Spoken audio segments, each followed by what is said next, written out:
Welcome back दोस्तों, मेरा नाम है दिनेश चौहान और आज हम देखने वाले हैं स्पेक्ट्रोस्कोपी एंड स्पेक्ट्रोमेट्री। तो इस वीडियो में हम बात करने वाले हैं इस दो टेक्निक के बारे में। ये दो टेक्निक ऐसे टेक्निक्स है जिनका यूज़ करके आप किसी भी अननोन ऑर्गेनिक कंपाउंड का स्ट्रक्चर बता सकते हैं, उसका के मॉलिक्यूलर फार्मूला बता सकते हैं। फाइनली अगर मैं आपसे कहूँ तो आप उस मॉलिक्यूल को आइडेंटिफाइड कर सकते हो, पहचान सकते हो। ठीक है, अब कैसे, अगर मैं एग्जाम्पल के थ्रू आपको बताऊँ तो कंसिडर कीजिए ये एक पेपर है, इस पेपर के ऊपर ये मिक्सचर है। अब ये मिक्सचर या एक कंपाउंड, ये मिक्सचर मतलब एक पाउडर है पेपर के ऊपर, समझिए। अब उस पाउडर को देख के आप ये नहीं कह सकते कि वो पाउडर का नाम क्या है, उस पाउडर को आप पहचान नहीं सकते, है ना, उसका स्ट्रक्चर नहीं बता सकते, उसका मॉलिक्यूलर फॉर्मूला क्या है वो भी नहीं बता सकते। लेकिन अगर आप इस दो टेक्निक का यूज करके आप उस मॉलिक्यूल का नाम, स्ट्रक्चर सब कुछ बता सकते हैं, तो ये टेक्निक्स बहुत ही ज़्यादा इंपॉर्टेंट है। और अगर आप बीएससी के स्टूडेंट हो तो ये आपके लिए बहुत ही ज़्यादा इंपॉर्टेंट है। ठीक है, तो सबसे पहले बात करते हैं स्पेक्ट्रोस्कोपी। ठीक है, तो सबसे पहले हम यहाँ पर देखने वाले हैं स्पेक्ट्रोस्कोपी और स्पेक्ट्रोमेट्री दोनों का डिफरेंस क्या है। ठीक है, तो दोनों का डिफरेंस क्या है। ठीक है, तो अभी स्पेक्ट्रोस्कोपी और स्पेक्ट्रोमेट्री ये दोनों टेक्निक्स में ये जो स्पेक्ट्रो नाम का वर्ड है ना, ये कॉमन है। अब इसका मतलब होता है स्पेक्ट्रम, और यहाँ पे स्पेक्ट्रम का मतलब होता है ग्राफ, जो कि कंप्यूटर के ऊपर आता है इस तरीके से। ओके, अब बढ़ते हैं आगे। अब स्पेक्ट्रोस्कोपी और स्पेक्ट्रोमेट्री ये जो है, तो इसमें सबसे पहले जो स्पेक्ट्रोस्कोपी है, तो स्पेक्ट्रोस्कोपी ये वर्ड आया है स्कोपिया नाम के वर्ड से, ग्रीक वर्ड है, उसका मतलब होता है टू सी।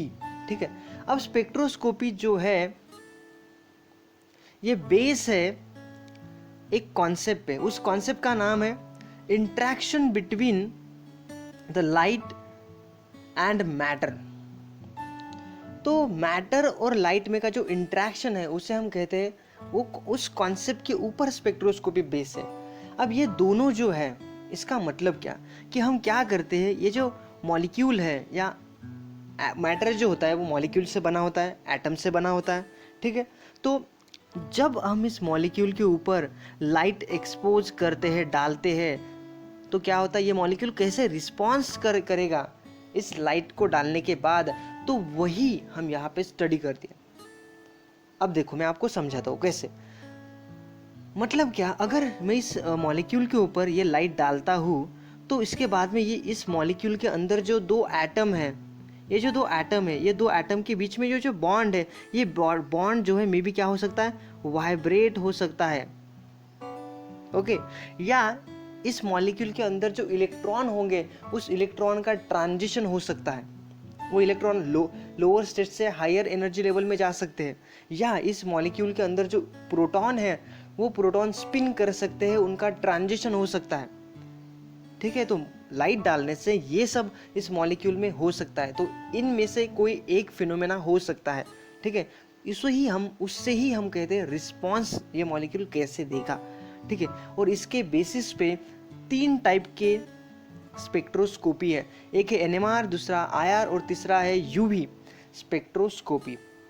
ठीक है, अब पढ़ते हैं हम स्पेक्ट्रोमेट्री की तरफ। अब स्पेक्ट्रोमेट्री ये जो वर्ड है ये आया है मेट्रिया नाम के वर्ड से, इसका मतलब होता है टू मेजर। अब स्पेक्ट्रोमेट्री में जो कॉन्सेप्ट है वो है इसमें स्टडी ऑफ स्पेक्ट्रा, बस ये जो स्पेक्ट्रा है इस स्पेक्ट्रा की यहाँ पर स्टडी करते हैं, इसमें कोई भी लाइट हम यूज नहीं करते हैं। ठीक है, अगर मैं आपको एग्जाम्पल बताऊँ तो यहाँ पे मास स्पेक्ट्रोमेट्री है, रुदरफोर्ड स्कैटरिंग स्पेक्ट्रोमेट्री है, उसके बाद में आयन मोबिलिटी स्पेक्ट्रोमेट्री है, और इसमें हम स्पेशली स्टडी करने वाले हैं मास स्पेक्ट्रोमेट्री। ठीक है, अगर मैं मास स्पेक्ट्रोमेट्री की बात करूँ तो मास स्पेक्ट्रोमेट्री में हम इलेक्ट्रॉन की बीम यूज़ करते हैं। बीम ऑफ इलेक्ट्रॉन जो है वो हम मॉलिक्यूल के ऊपर डालते हैं, और जब बीम ऑफ इलेक्ट्रॉन हम मॉलिक्यूल के ऊपर डालेंगे तो ये मॉलिक्यूल कैसे रिस्पॉन्स देगा, नहीं, इसके ऊपर जब हम डालेंगे तो ये मॉलिक्यूल के फ्रैगमेंटेशन यहाँ पर होगा। तो हम इलेक्ट्रॉन बीम डाल रहे हैं, लाइट नहीं डाल रहे यहाँ पर। ठीक है, अब आगे बढ़ते हैं। अब आगे क्या है कि ये हो गया दोनों में का डिफरेंस। और एक बात आपको बतानी रह गई कि ये जो स्पेक्ट्रोस्कोपी और स्पेक्ट्रोमेट्री है ये दो वर्ड्स को आप अल्टरनेटिवली यूज मतलब इंटरचेंजेबली यूज कर सकते हो। कभी आपने स्पेक्ट्रोमेट्री की जगह स्पेक्ट्रोस्कोपी भी लिख दिया तो कोई प्रॉब्लम आपको नहीं आएगा। और ये दोनों टेक्निक, दूसरी बात, ये जो दोनों टेक्निक है ये एनालिटिकल टेक्निक्स है, समझते हो? एनालिटिकल टेक्निक, एनालिटिकल टेक्निक मतलब अननोन ऑर्गेनिक मॉलिक्यूल का स्ट्रक्चर निकालना, ठीक है, उसे एनालिटिकल टेक्निक्स कहते हैं। अब आगे बढ़ते हैं। अब हम देखेंगे, हमने जैसे देखा तो हमें यहाँ पर पता चला कि हमें यहाँ पर पढ़ना है 3 स्पेक्ट्रोस्कोपी और 1 स्पेक्ट्रोमेट्री, ठीक है। तो 3 स्पेक्ट्रोस्कोपी पढ़ेंगे और 1 स्पेक्ट्रोमेट्री, या आप दोनों को भी स्पेक्ट्रोमेट्री कहिए, कोई प्रॉब्लम नहीं। तो ये चारों जो स्पेक्ट्रोस्कोपी है ये किस कॉन्सेप्ट के ऊपर बेस है और इनका यूज क्या है वो हम सबसे पहले यहाँ पर डिस्कस करेंगे। यहाँ पर हम कर क्या रहे हैं कि हम यहाँ पर एक ओवरव्यू देखने वाले हैं कि इन सब में एक्चुअली होता क्या है, और उसके बाद में वन बाय वन हम देखेंगे NMR, IR, UV, ठीक है। तो सबसे पहले है NMR स्पेक्ट्रोस्कोपी। तो NMR स्पेक्ट्रोस्कोपी का यूज जो है वो है स्ट्रक्चर ऑफ मॉलिक्यूल को निकालने के लिए, लेकिन इसके साथ इसे लगता है IR और UV का डाटा साथ में, ठीक है। तो यहाँ पर, ठीक है, उसके बाद में अगर IR की बात करें तो IR का जो यूज है वो मॉलिक्यूल के अंदर जो फंक्शनल ग्रुप है उसको निकालने के लिए यूज करते हैं। अगर UV की बात करें तो UV हम यूज करते हैं मॉलिक्यूल के अंदर डबल बॉन्ड है या ट्रिपल बॉन्ड है उसको यूज करने के लिए। और एक छोटी सी उसके बाद में है मास स्पेक्ट्रोमेट्री। बात करें तो मास स्पेक्ट्रोमेट्री में हम मॉलिक्यूलर वेट निकालने के लिए किसी भी मॉलिक्यूल का हम यूज करते हैं, ठीक है। अब एक छोटी सी बात यहाँ पर, जब आप ये सब पढ़ते हो ना तो एक छोटी सी बात आपको याद नहीं रहती, वो है NMR में हमें मिलता है सिग्नल, IR में मिलता है हमें बैंड। आप NMR में आप सिग्नल भी कह सकते हो या पिक भी कहा है, IR में बैंड ही मिलता है, UV में भी बैंड मिलता है, और मास में हमें मिलता है पिक। ये छोटी सी बात है लेकिन याद नहीं रहती, ठीक है। आगे बढ़ते, अब आगे देखेंगे अब किस कॉन्सेप्ट के ऊपर ये दोनों स्पेक्ट्रोमेट्री बेस है, ठीक है। तो कॉन्सेप्ट है NMR स्पेक्ट्रोस्कोपी बेस किस पे है? तो NMR स्पेक्ट्रोस्कोपी जो है वो प्रोटॉन स्पिन और प्रोटॉन ट्रांजिशन पे बेस है, ठीक है। ट्रांजिशन मतलब ये इसमें जो है ना NMR में, तो इस तरीके से हम प्रोटॉन को रिप्रेजेंट करते हैं, और जब ये प्रोटॉन इस डायरेक्शन में चले जाता है, नीचे की तरफ चले जाता है या थोड़ा ऐसे टिल्टेड हो जाता है ना, तो उसे हम ट्रांजिशन कहते हैं। अब यहाँ पर जो IR है वो है वाइब्रेशन ऑफ बॉन्ड पे बेस। ये जो मॉलिक्यूल के बीच में जो बॉन्ड है, ये बॉन्ड क्या होता है, वाइब्रेट होता है, ठीक है, उसी के ऊपर ये पूरा IR बेस है। अभी UV की बात करें तो UV में क्या होता है, इलेक्ट्रॉनिक ट्रांजिशन, ठीक है, मतलब लोअर एनर्जी लेवल से हायर एनर्जी लेवल में इलेक्ट्रॉन का ट्रांजिशन होता है, वो ट्रांसफर होता है। उसके बाद में मास की बात करें तो मास में होता है मॉलिक्यूलर फ्रैगमेंटेशन। जब मॉलिक्यूल के ऊपर हम इलेक्ट्रॉन बीम डालते हैं इसमें, तो मॉलिक्यूल का फ्रैगमेंटेशन, आयनाइजेशन होता है, ठीक है। अब ये दोनों जो है स्पेक्ट्रोस्कोपी और स्पेक्ट्रोमेट्री, मैंने क्या कहा, ये दोनों भी टेक्निक्स है, डिवाइस, ये टेक्निक्स है, ठीक है। तो इस टेक्निक को परफॉर्म करने के लिए हमें लगता है डिवाइस, उसे हम कहते हैं स्पेक्ट्रोमीटर या स्पेक्ट्रोफोटोमीटर या स्पेक्ट्रोग्राफ।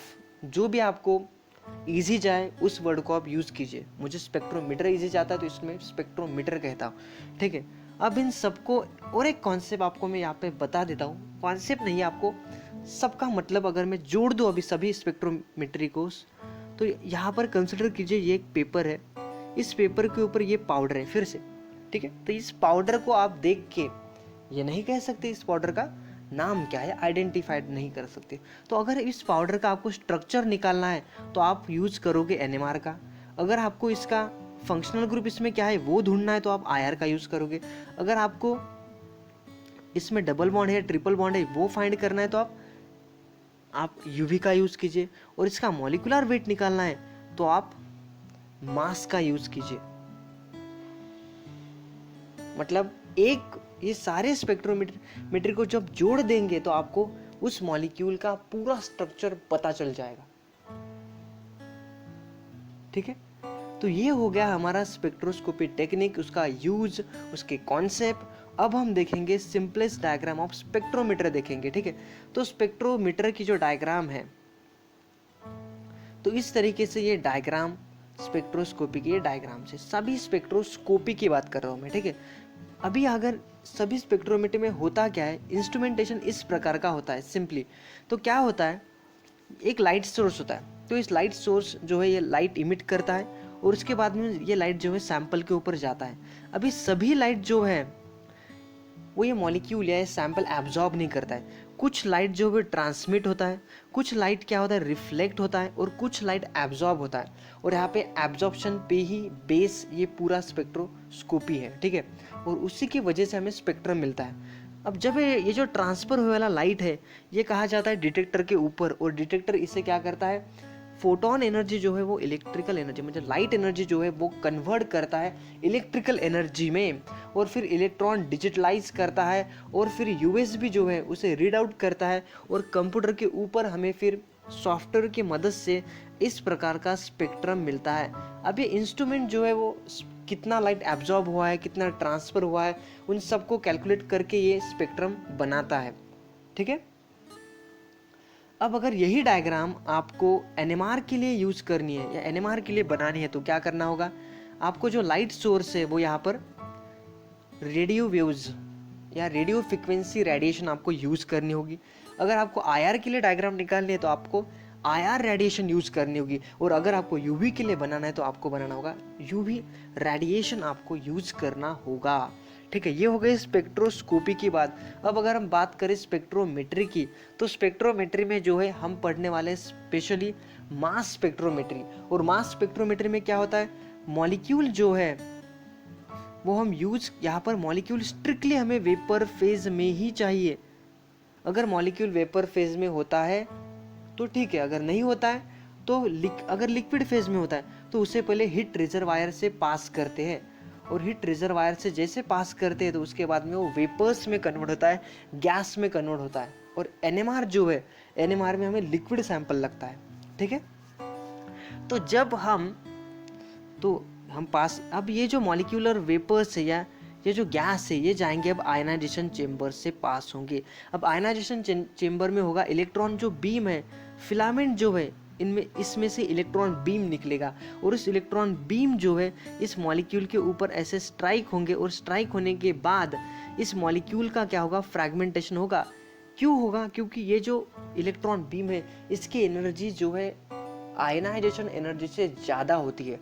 अब आयनाइजेशन एनर्जी मतलब क्या, इलेक्ट्रॉन जो है रिमूवल ऑफ इलेक्ट्रॉन उसे हम कहते हैं, लेकिन गैसियस स्टेट में से ही रिमूवल ऑफ इलेक्ट्रॉन, ठीक है। तो यहाँ पर जो मॉलिक्यूल है वो कन्वर्ट हो जाता है मॉलिक्यूलर आयन में, और ये मॉलिक्यूलर आयन अनस्टेबल होने की वजह से फिर से फ्रैगमेंटेशन में जाता है, और फिर ये जो मॉलिक्यूल है ये मॉलिक्यूल इस प्लेट के ऊपर से जाते हैं, ये जो प्लेट्स है इन प्लेट्स के ऊपर से जाते हैं, ये इस प्लेट इन्हें एक्सेलरेशन देते हैं, इन्हें वेलोसिटी देते हैं, और फिर सैंपल जो है वो डिटेक्टर के ऊपर आता है, और डिटेक्टर फिर कनेक्ट होता है कंप्यूटर से, और कंप्यूटर के ऊपर हमें इस तरीके से m/z वेसेज,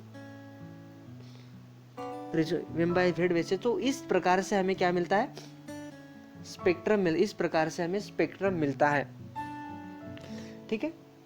तो ये हो गया आपका स्पेक्ट्रोस्कोपी, स्पेक्ट्रोमेट्री, उसका इंस्ट्रूमेंटेशन इन ओवरव्यू में। एक आपको यहाँ पर आइडिया मिल चुकी है कि अब स्पेक्ट्रोस्कोपी में करते क्या है, स्पेक्ट्रोमेट्री क्या है, सब कुछ अब आपको क्लियर हो गया है, आई होप, ठीक है।